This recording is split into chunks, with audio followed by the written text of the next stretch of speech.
কোরবানি দেওয়ার আগেও পরে করণীয় আমল কি? কোরবানির আগে আমরা কি করব, কোরবানির পরে আমরা কি করব? দেখুন, কোরবানির পশু জবে করা, নিজের হাতে জবে করাটা সুন্নাত। আমরা অনেকে এটা করতে চাই না, হুজুর দিয়ে করাইতে চাই।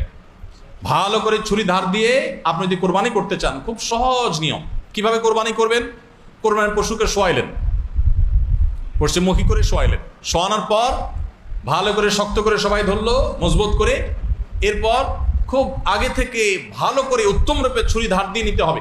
কারণ নবী করিম সাল্লাল্লাহু আলাইহি ওয়াসাল্লাম আলাদা নির্দেশ আছে যে কোনো পশু জবে করতে হলে আল্লাহ হালাল করেছেন, কিন্তু অপ্রয়োজনে তাকে খোঁচায় খোঁচায় কষ্ট দিয়ে যেন জবে করতে না হয়, যেন সাগো ভালো করে ধার নিবে, যাতে এক পোছেই জবে হয়ে যায়, অহেতুক তাকে কষ্ট দেওয়া না লাগে।